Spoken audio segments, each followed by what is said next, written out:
The object drifted through the void like a dead leaf on still water. It had no lights, no energy signature, no signs of life. Yet somehow, impossibly, it was there, floating at the edge of Keth Imperial space where nothing should exist. Commander Zorith studied the images on his display screen with narrowed eyes.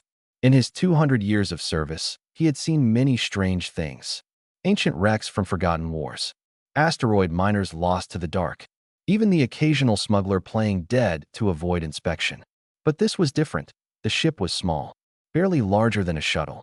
Its hull was made of crude metal alloys that any decent civilization had stopped using thousands of years ago. There were no weapon ports, no shield generators, no faster-than-light drive housing. The thing looked like something a child might build from spare parts. "What is it?" asked his second officer, a young female named Kirith. "Unknown," Zorith replied. "The computer cannot match it to any known design." Pirates? A trap perhaps. Zorith considered this. The Keth Imperium ruled 12 star systems. Their warships were the most powerful in the quadrant. Who would dare set a trap for them using such a pathetic piece of metal?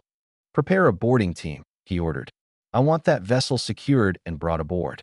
The boarding took less than an hour. Zorith watched through the helmet cameras of his soldiers as they cut through the primitive airlock. The interior was cramped and strange. Seats designed for beings with only 2 arms. Controls labeled in an unknown script. Food containers with images of creatures that existed in no database. "Commander," one soldier reported, "the ship is empty. No crew. But the systems are functional. It appears to have been waiting." "Waiting for what?" "Unknown, sir. They found the navigation computer buried under layers of what appeared to be emergency supplies. The technology was laughable: solid-state circuits, primitive data storage, chemical batteries. A child's toy compared to Keth quantum systems. But the data inside made Zorith's blood run cold. Star charts. Hundreds of them. And at the center, a small yellow star in the galactic fringe. A star that no Keth ship had ever visited. A star surrounded by system coordinates, planetary data, and images of a blue and green world covered in water and vegetation. "Life signs?" Zorith asked quietly. "The data suggests billions, Commander. The planet is heavily populated. Billions. An entire civilization hiding in the unexplored reaches of space.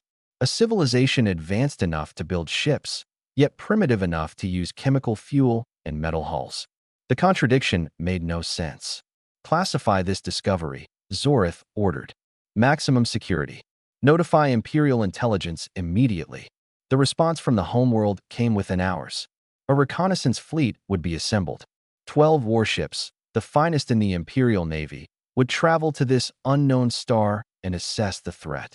If the primitives proved hostile, they would be destroyed. If they proved useful, they would be conquered. Either way, the Keth Imperium would expand its borders once again. Zorith felt pride swell in his chest. This discovery would make his career, perhaps even earn him a seat on the High Council. He was already composing his acceptance speech when the sensor officer screamed. "Contact." Multiple contacts emerging from hyperspace. Zorith spun toward the main display. His 4 eyes went wide. Ships were appearing at the edge of sensor range. 1, 2, 5, 10, 14 in total. They were identical to the derelict, small, crude, impossibly primitive. But unlike the empty vessel in his cargo hold, these ships were very much alive. "Battle stations," Zorith commanded, his voice steady despite his racing hearts. "All weapons online. Shields to maximum." The 14 ships held position. They made no aggressive moves. They simply waited, their primitive engines glowing softly in the darkness. "Open a communication channel," Zorith ordered. "Static. Nothing but static on every frequency." "They are not responding, Commander." "Keep trying." For 3 days, the standoff continued. The Keth warships surrounded the primitive vessels, weapons locked and ready. The unknown ships did not move, did not communicate, did not react. They simply existed, patient and silent, like predators waiting for prey to make the first mistake. That on the 4th day, something changed. A signal burst from the lead vessel. Not words, not images, just numbers, mathematical sequences, prime numbers, geometric ratios. The universal language of intelligence, Zorith watched as his communication officers worked frantically to establish a translation matrix. Hours passed, then days. Slowly, painfully, a bridge was built between two species that had never known the other existed. The first translated message was simple. Just 3 words that would echo through history. We are human. Zorith stared at the screen. Human. The word meant nothing to him. But somehow, looking at those 14 crewed ships holding steady against his vastly superior fleet, he felt something he had not felt in 200 years of service. Feared, he did not understand why. They were primitives. Their ships were jokes. Their technology was ancient. By every measure, the Keth Imperium had nothing to fear from these humans. But deep in his warrior's soul, in the place where instinct lived and logic could not reach, Zorith knew the truth. Everything was about to change, and the galaxy would never be the same. Nobody moved. Nobody breathed. The translation had taken 9 days to complete, and now Admiral Sorvac sat in his command throne reading the full message from the human vessels. His staff waited in terrified silence. They want trade, Sorvac said finally.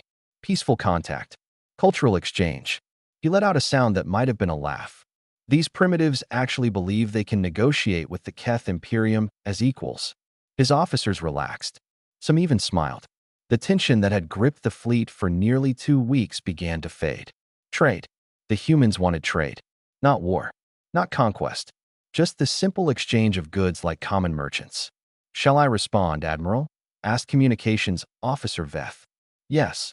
Sorvax rose from his throne, all 8 feet of scaled muscle and military pride. Tell them the Keth Imperium does not trade with inferior species. Tell them they have 1 standard day to power down their vessels and surrender unconditionally. Their ships will be seized. Their crew will be processed. Their homeworld will become a territory of the Empire.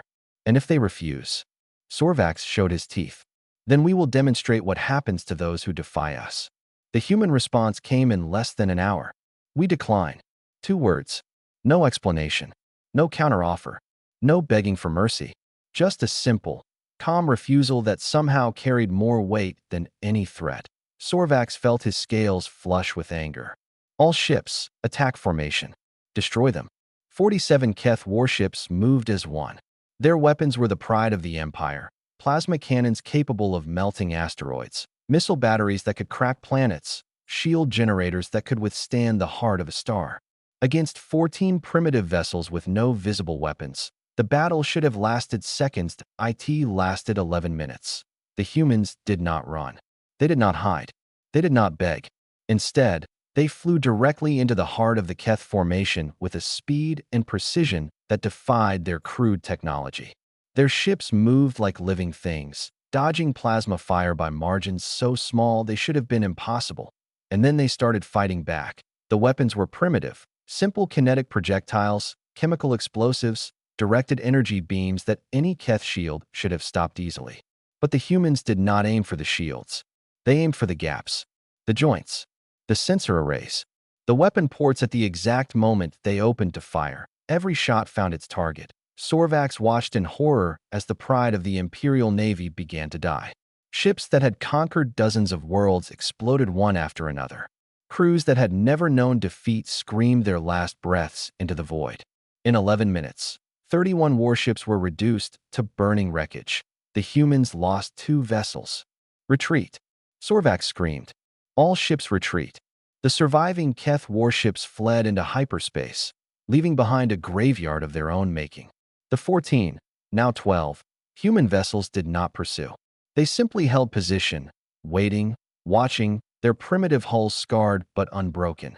Then came the transmission to IT broadcast on every frequency, in every language, to every receiver in the sector. Military channels, civilian networks, emergency bands. There was no escaping it. A human face appeared on the screen. Female by the look of it. Soft features framed by dark hair. Eyes that held neither hatred nor triumph. Just a quiet, terrible calm. We came in peace, she said. We still offer peace. But we will not kneel. The message repeated, again and again, spreading through the sector like wildfire. Within hours, every species within 100 light years had seen it. The Keth Imperium, the mightiest military power in the quadrant, had been humiliated by primitives. Sorvax stood alone in his damaged command center, staring at the human woman's face frozen on his display. His career was over. His honor was destroyed. But worse than that, far worse, was the question burning in his mind. How? The humans had no advanced technology, no superior weapons, no special shields or engines or computers. By every measurement, they should have been crushed in seconds. Instead, they had fought like nothing he had ever seen, coordinated without communication, adapted without hesitation, died without fear. What were they? The answer would come soon enough. Already, the Galactic Council was gathering. Already, scientists and spies were digging through every scrap of data about this unknown species. Already, the galaxy was beginning to understand that something new had entered the stage, something that did not follow the rules, something that turned weakness into strength and primitiveness into advantage, something that refused to kneel in the void where 31 warships had died. The 12 human vessels waited in silence. They had come looking for friends. They had found enemies instead. But they had also proven something that every species in the galaxy would soon learn to fear. Humanity was not prey. Humanity was patient, and humanity was just getting started. The Galactic Council chamber had not been this full in 300 years. Representatives from 7 major powers and 31 minor species packed the circular hall, their bodies pressing against each other in ways that would normally cause diplomatic incidents. But today, no one cared about personal space. Today, everyone wanted to see. The holographic recording played in the center of the room. 47 Keth warships, 14 human vessels, 11 minutes of chaos that ended with an empire humiliated and a galaxy terrified. Impossible, whispered the delegate from the Morthian Collective. The technology differential alone should have guaranteed victory. Watch their movement patterns, said Grand Scientist Corvin, a withered creature whose species had devoted themselves to knowledge for 10,000 years. No communication between vessels, no coordination signals, yet they move as one organism. How? Demanded the Keth ambassador, his scales flushed with shame. Corvin's ancient eyes fixed on the hologram. That is what we must discover. The investigation took 3 weeks. Every intelligence agency in the galaxy contributed. Probes were sent to the human home system. Databases were searched. The captured derelict vessel was torn apart molecule by molecule. Slowly, piece by piece, a picture began to form. And it was terrifying. The planet they call Earth, Corvin announced to the assembled council, is a Category 12 deathworld. Silence. Then gasps. Then screams of disbelief. Category 12 was a theoretical classification. No species had ever evolved on such a world. No species could. The environmental factors alone, radiation, temperature extremes, atmospheric toxins, predator density, should have killed any developing life form millions of years before intelligence could emerge. Show them, Corvin commanded. Images filled the chamber. Massive storms that could swallow continents. Mountains that spewed liquid rock. Oceans filled with creatures designed for nothing but killing. Forests where every plant fought for survival. Deserts that killed in hours. Frozen wastelands that killed in minutes. This is their home, Corvin said. This is where humanity was born. More images. Human bodies. Their structure was almost obscene. No armor, no claws, no venom, no natural weapons of any kind. Soft skin that tore easily. Bones that broke under pressure. Internal organs exposed with a single cut. They should be prey, the Morthian delegate said. They should be extinct. Yes, Corvin agreed. But they are not. Because they adapted. The next images made several delegates physically ill, humans chasing prey for hours, days, until the target collapsed from exhaustion. Humans surviving wounds that would kill any other species, missing limbs, punctured organs, massive blood loss. Humans functioning without sleep for extended periods. Humans consuming foods that were poison to most galactic species. Humans healing from injuries in weeks that should have taken years. Their bodies, Corvin explained, are designed for endurance.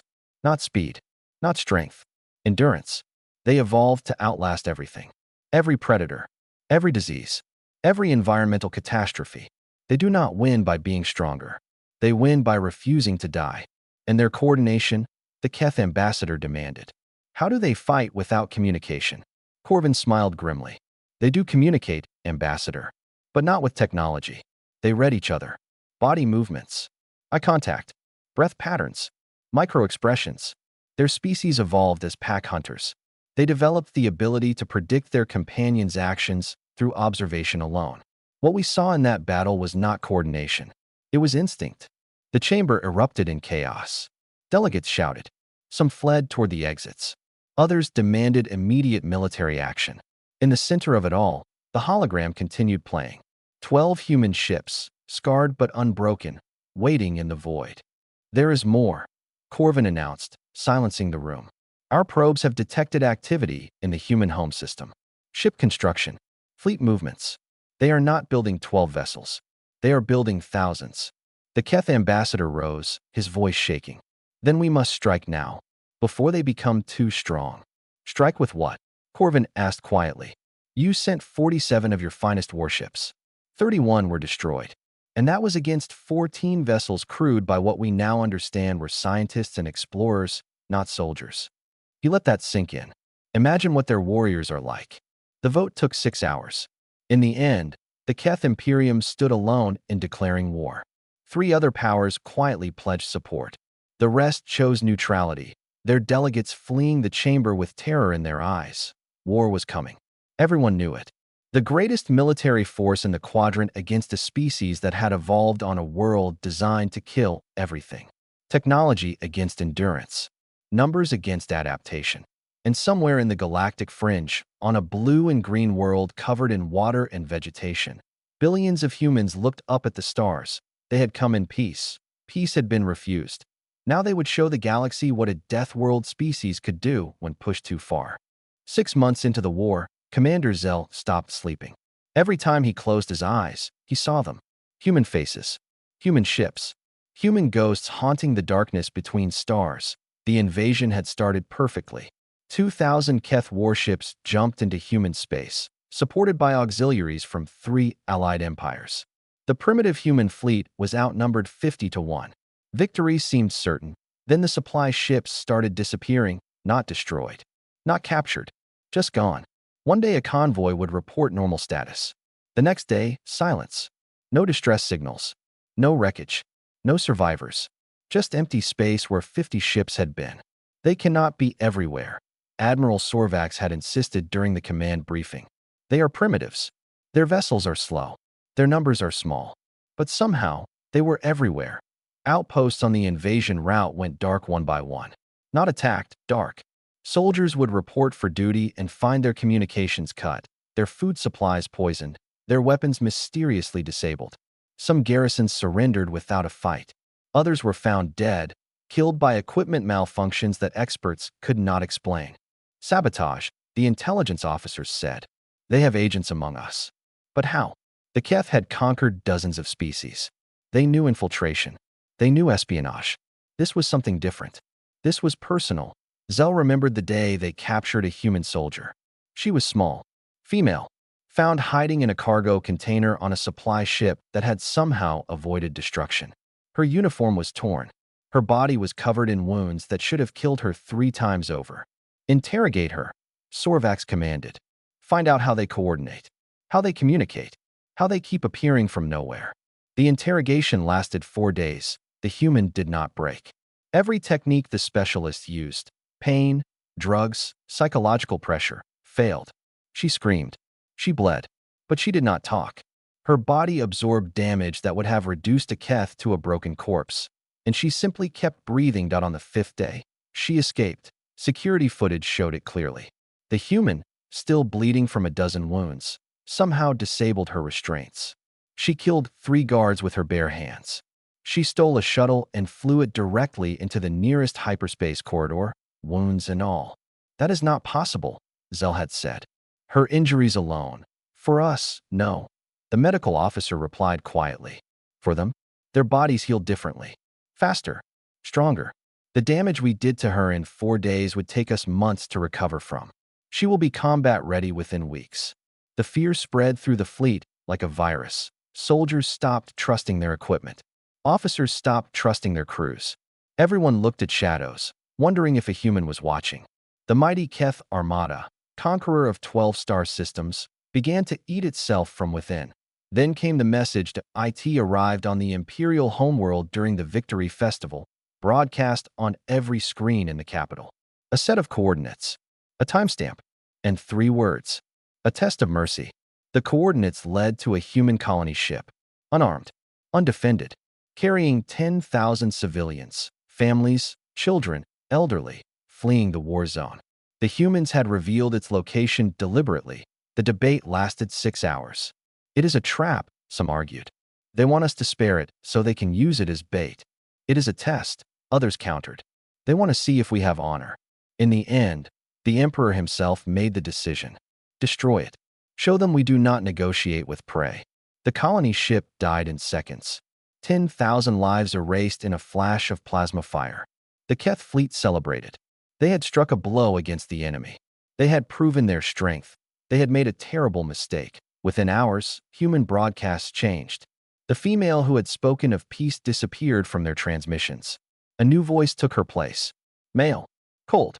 Empty of any emotion except one. Rage. You killed our children, the voice said. You could have shown mercy. You chose murder. Now you will understand what we are. The war shifted that day.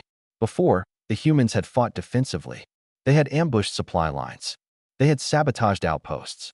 They had been ghosts in the darkness, annoying but manageable.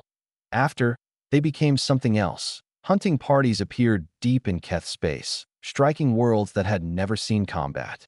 Communications networks collapsed without warning. Food shipments rotted in their containers, tainted by substances that only affected Keth biology. Soldiers began finding messages in their quarters, personal details about their families, their homes, their fears. We know you. The messages read. We see you. We are coming. Commander Zell stood at his post, watching another supply convoy vanish from his sensors. His hands shook. His heart raced. In 6 months of war, the Keth Imperium had conquered exactly 0 human systems. In return, they had lost their sense of safety, their belief in their own superiority, and their ability to sleep without nightmares. The humans were not fighting a war. They were hunting, and the prey was beginning to understand just how outmatched they truly were. The package arrived on Admiral Sorvax's desk during breakfast. It was a small box, wrapped in plain material, with no return address and no delivery record. Security had somehow missed it entirely. Inside was a photograph of his daughter. She was standing in her school courtyard, laughing with friends, completely unaware that someone had been watching. The image was dated 3 days ago. On the back, written in perfect Keth script, were 4 words. We could reach her. Across the Imperium, similar packages arrived at the homes of every high-ranking military officer. Personal items, photographs, voice recordings, things that should have been impossible to obtain, delivered with casual precision to prove a simple point. Nowhere was safe. The human counteroffensive began not with weapons, but with fear. Power grids failed across 3 core systems. Water treatment plants shut down without warning. Communication satellites went dark in patterns that spelled out human words when viewed from orbit. The Keth war machine ground to a halt, not because it was defeated, but because it could no longer function. How are they doing this? The Emperor demanded in an emergency session. How are primitives destroying infrastructure they could not possibly understand? The answer came from an unlikely source. A junior intelligence analyst who had spent 6 months studying captured human data finally spoke up. They have been here for years, Majesty. Silence. Explain. The analyst trembled but continued. Their first scout ship arrived nearly a decade ago. Not to explore, to observe. They learned our languages, our systems, our weaknesses. When they sent the fleet, it was not first contact. It was the end of a long preparation. Why reveal themselves at all? Because they hoped for peace. The analyst's voice cracked. They genuinely wanted friendship. The probe was bait, yes, but bait designed to start dialogue. When we responded with aggression, they simply activated plans they had hoped never to use. The Emperor sat back, his ancient scales pale with shock. The humans had not stumbled into Keth space by accident. They had chosen this moment. They had been ready for war before the first shot was fired. Everything the Imperium had done, every attack, every threat, every atrocity, had been anticipated, including the colony ship. That was a test, the analyst continued quietly. They wanted to know if we could be reasoned with, if we had honor. We answered them. Now they are answering us. The collapse accelerated after that. System after system fell silent as critical infrastructure failed. Not destroyed, disabled. The humans were careful. They did not kill civilians. They did not burn cities. They simply removed the technology that made modern life possible and let the chaos do the rest. Neutral powers scrambled to distance themselves from the Keth. Treaties were broken. Alliances dissolved. Species that had pledged support suddenly found reasons to withdraw.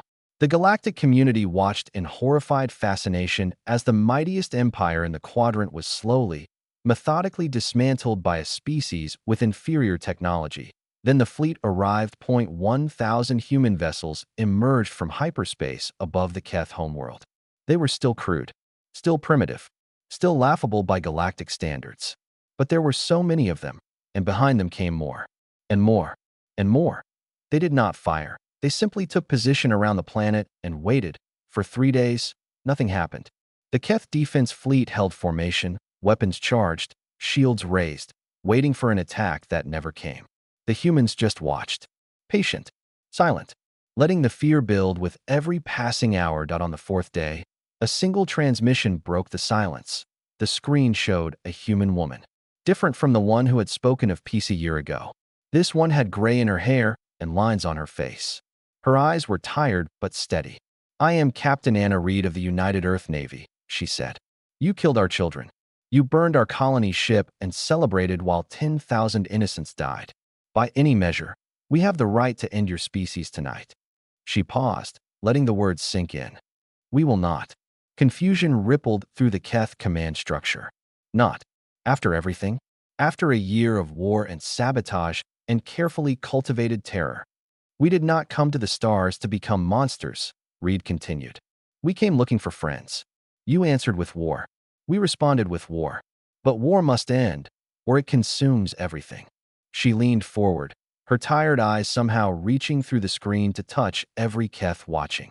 "We offer you a choice. Surrender. Accept accountability for your crimes. Allow us to help rebuild what this war has destroyed. And we will show you something your empire has never understood." She smiled, and somehow it was the most terrifying thing Sorvax had ever seen. "We will show you mercy." The transmission ended. The human fleet waited, and somewhere in the ruins of Keth Pride, a decision had to be made. 1 year after first contact, the Galactic Council chamber was silent. Not the tense silence of fear, but the heavy silence of beings trying to understand something their minds could not accept. Ambassador Anna Reed stood at the center of the hall, the same woman who had offered mercy to a broken empire. She looked older now. The war had aged her, but her eyes still held that strange combination of strength and gentleness that made every species in the room deeply uncomfortable. Behind her, a holographic display showed the Keth homeworld. Not burning, not conquered, rebuilt. Human ships delivered food to hungry cities. Human engineers repaired infrastructure that human saboteurs had disabled. Human doctors treated wounds that human soldiers had inflicted. "I do not understand," the Morthian delegate finally said. "You had victory. You had revenge. Why spare them?" Reed considered the question. Around her, representatives of 38 species waited for an answer that would define humanity's place in the galaxy. "Because we have been where they are," she said simply. "We have been the monsters. We have burned cities and slaughtered innocents and celebrated our cruelty. We know exactly what the Keth did because we did it to each other for thousands of years." She touched a control, and the display changed. Human history, wars, genocides, atrocities that made even the most hardened delegates look away. "This is what we were," Reed continued. "Killers, conquerors, destroyers. We fought 100 wars before we learned that victory without mercy is just another kind of defeat. We nearly destroyed ourselves before we understood that the greatest strength is knowing when not to use it. But they killed your children," the delegate insisted. 10,000 innocents. "Yes." Reed's voice cracked, just slightly. "And every human in this galaxy wanted revenge. We could have burned their homeworld to ash. We could have hunted them to extinction. We could have become exactly what they feared we were." She paused. "Instead, we chose to be what we hoped we could become." The chamber remained silent as Reed continued. "You all feared us. You still fear us. You look at our bodies and see deathworld predators. You look at our history and see endless violence. You look at our ships and wonder when we will turn our weapons on you. She smiled sadly. But you missed something. You missed why we survived our death world. It was not because we were the strongest. It was not because we were the fastest. It was because we learned to work together, to protect each other, to extend our pack beyond family, beyond tribe, beyond nation, until it included our entire species. She gestured at the display, now showing human relief workers helping Keth civilians. And now, we are extending it further. Former Admiral Sorvax stepped forward from the Keth delegation. He moved slowly, his once proud bearing replaced by something quieter, something that might have been humility. My people tried to destroy them, he said to the assembly. We burned their colony ship. We tortured their soldiers. We did everything we could to break them. And when they broke us instead, they did not take revenge.